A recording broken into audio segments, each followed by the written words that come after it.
Hi guys, welcome back. Well, what I'm going to do for the next 4 videos, this included, is to cover the First Strike DLC map pack for Call of Duty Black Ops. Now I'm going to devote one video to each of the 4 maps. So we've got this one, which is Kowloon, there's Berlin Wall, there's Discovery, and the Stadium.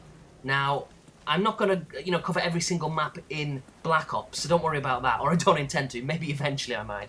But I'm just putting it on solely to add a bit of variation to my channel. I mean, my thing really for me, I like doing and I like watching pickups. That's kind of my thing. But I guess to throw a bit of gameplay every now and again in is a good thing because it adds variation. And I don't know, like I say, it can only be a good thing. And I know Call of Duty isn't for everyone, and I know Black Ops certainly isn't for everyone. And it's not even really for me. But I have got back into the game lately in quite a big way. Purely because of the DLC. I mean, when the game was originally released, I think around about November time, I did buy it because I'm a Call of Duty fan, even though I definitely it's sort of like a love-hate relationship with the game. It's a great game, but it's a bit boring, it's a bit, samey, all the rest of it. But yeah, so when it first came out, I did play it quite heavily for the first maybe 2 or 3 weeks. And then I got bored of it, predictably got bored of it, just like I kind of did with Modern Warfare 2 as well.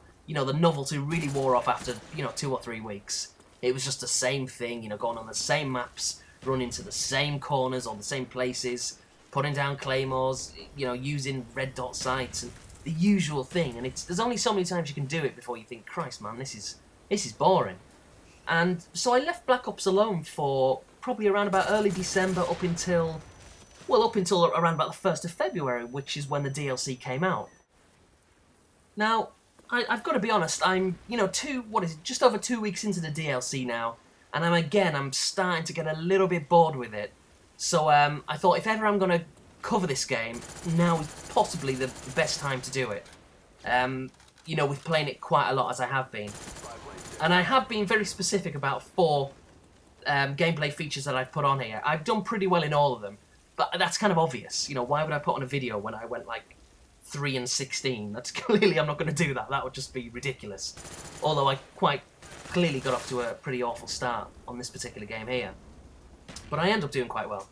Now, as I kind of touched upon a minute ago, I was kind of bored of Black Ops. I left it alone. I've now gone back to it. But I am starting to get a little bit bored of it because, there are, so many places you can run to, you can hide, so many angles you can shoot people from. You learn at the start of a game when to throw a grenade to kind of kill people, and it's just a bit repetitive, and it's not that much of a challenge. Now, I do still like it. It is a good game. I won't criticise and say it's a bad game. It's a good game, but it's just too samey now, the whole series for Call of Duty. It's like, they need to do something. What they need to do, I don't know. My gut instinct is that I'd love to see like the Call of Duty arcade-style approach. I'd love to see it on a bigger scale. So think of something like MAG on the PlayStation 3, where you've got like, 120-something players, 200, whatever it is, all playing on the same time, on the same map. Now that would be pretty cool, but you've kind of got to stick to your objective. So yes, you could technically go onto the other side of the map, but you're not helping anyone out really there, you're kind of letting your team down. So it's kind of up to you, it's in your interest to stay in a particular part of the map. That would be quite good, I'd like to see that. But apart from that, I don't know what else they can do. So as a result of the, the sameness that Call of Duty brings, what I've been doing, I was going to say quite recently, but in fact I started doing it maybe a year or so ago, whenever the game came out, and I kind of moved over to Bad Company 2. Now, I did play Bad Company, and I really liked it, but Bad Company 2 is just, for me, streets ahead. And also Medal of Honor, the limited edition one, the recent one that come out, again around about November, December time. People might want to check that out, that's a pretty good game. But I know there's people watching this who obviously won't like it. It's not for everyone.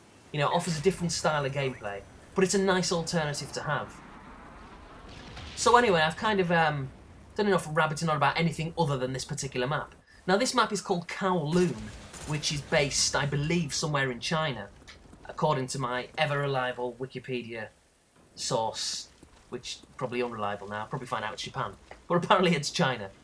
And I like this setting, I've got to be honest. And it's funny actually, just because when I was doing a bit of Googling before, I looked up some information about the maps and what people thought.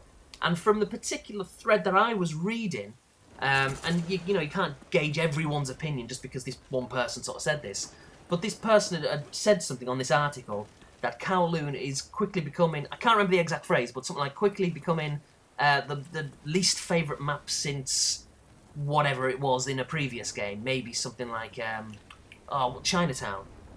And if that's true, that's kind of racist, isn't it? Because there's a bit of a Chinese connection going on there. He didn't like Chinatown, and this guy doesn't like this one, which is in China as well. I reckon something going on with him. Oh, this is really annoying. Check this out. So as you can see, I kind of crept down. First of all, watch this. This is the guy. I'm watching it from the guy who was lying down there. This is his RC car. And so I switched the camera to his view in the theatre mode. And this is what he did with it. When he, you know, get a move on, mate. Look how slow he is. So he explodes it there. And as you can see, he team killed someone. And he team killed that person. Look at this. Just as I was about to knife him. Which sounds pretty gruesome. Now, what are the odds of that? So I missed out on that kill by literally a second. It's ridiculous. And I've got him to blame for team killing, so he automatically died as well. What a complete moron. That was unbelievable. But this is pretty good coming up here. And also, what I do with this as well, I kind of, I show you very briefly and very badly kind of edited the theatre mode. Now, the theatre mode's a really great addition. Now, a lot of people would have you believe that this is like, you know, it's new. Like, Call of Duty have reinvented the wheel here.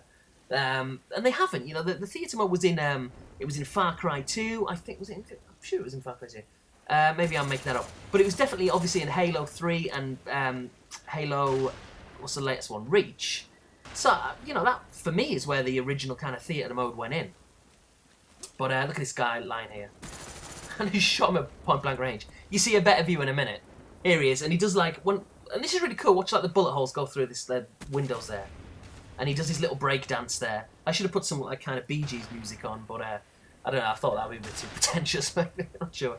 And then he's obviously expecting me to come through the door, and then right in his face. I mean, again, that's gruesome. But that's one of the great things about this theatre mode is you can have some absolutely fantastic clips.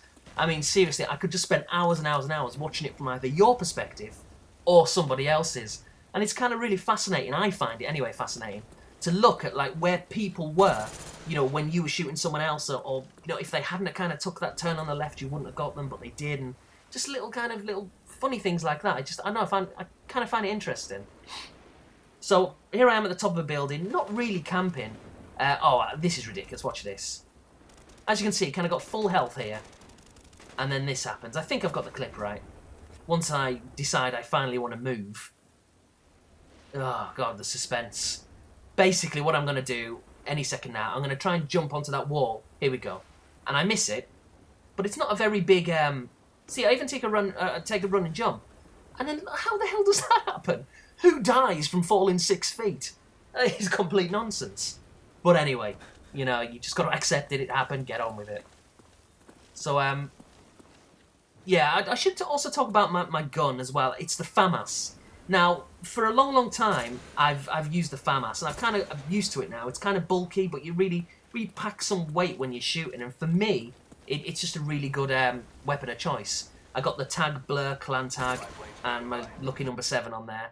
Even though 7 isn't really a lucky number as such, I just put it on there to go with a, I don't know, a bit of a cliche. And this is funny. Watch this guy here. So this guy is camping at the top of a building. That's me in the red across the map shooting him. And then within literally 2 seconds... Oh, this is kind of cool. There's these zip lines that guy was coming down. They're pretty useless, but it's kind of a nice feature.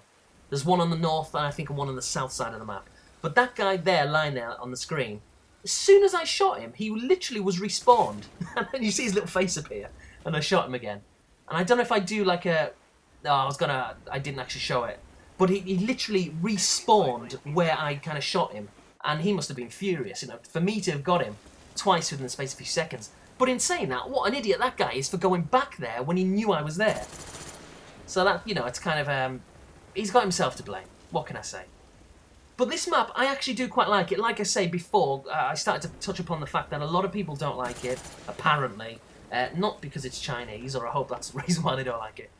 Maybe because it's, it's got that kind of dark feeling, which coincidentally the Chinatown one on Modern Warfare had as well. Maybe that's not everyone's cup of tea, you know, the rain, the dark effects. I don't know, maybe that's what he meant by that. But I quite like it. It works for me. I will say the zip lines that I just kind of slightly touched upon a minute ago, they're kind of pointless. They don't really save you any time. As you can see, it kind of starts off from here. and just goes down to that building. But you'd be quicker off just pretty much running down there, really. But that aside, like I say, it's a nice little touch to have.